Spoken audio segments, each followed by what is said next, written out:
आदरणीय एकनाथ शिंदे साहेबांनी जबाबदारी दिलेली आहे ज्या मंत्रिमंडळाची, त्याबद्दल मी पहिले माझ्या मतदारसंघातील सर्व तमाम कार्यकर्ते, पदाधिकारी, युवसेना, महिला आघाडी, मित्रपक्ष आणि माझे सर्व मतदार बांधव या सगळ्यांचे आभार मानतो।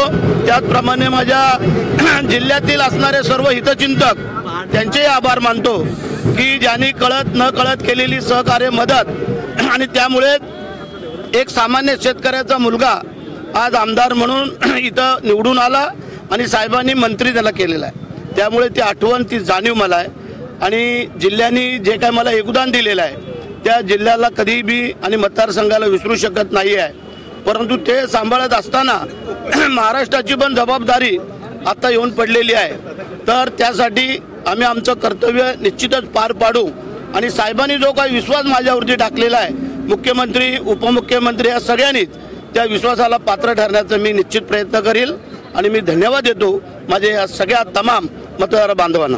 मला वाटत नाही रस्सीकेस असू शकते, कारण जे आमच्या नेते मंडळीवरती ठरवतील ते निश्चितच योग्य असं ठरवतील आणि आमचे 3 आमदार आहेत, त्याच्यामुळे आम्ही ती मागणी केलेली आहे आणि मागच्या वेळेला पण शिवसेनेला ते पालकमंत्रीपद मिळालं होतं, ह्यावेळेला तर मी स्वतः आहे, त्यामुळे ते मिळणं क्रमप्राप्त वाटतंय आणि एकनाथ शिंदे साहेब, मुख्यमंत्री, दोन्ही उपमुख्यमंत्री, मुख्यमंत्री, दोन्ही उपमुख्यमंत्री हे निश्चितच या जिल्ह्याला माझ्या रूपाने न्याय देतील। कालच पहिला उतरल्यावरती एअरपोर्टला पहिला मी बाळासाहेबांच्या प्रार्थनास्थळावरती दादरला शिवाजी पार्कला गेलो, तिथं दर्शन घेतलं बाळासाहेबांचं पुष्पहार अर्पण करून।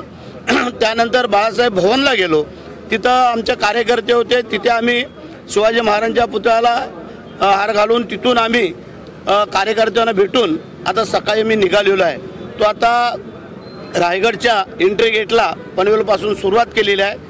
इथले आमचे सर्व कार्यकर्ते, पदाधिकारी या सगळ्यांनी जल्लोषात स्वागत केलं। आपण पाहताय हे प्रेम, हे भरत शेठला जे काय मिळतंय ते भरत शेठने केलेली कामं, भरत शेठने केलेला सामोरा आणि त्याच्यामुळे हे प्रेम मी कधी विसरू शकत नाही आहे आणि मी त्यांचा सगळ्यांचा आभारी आहे।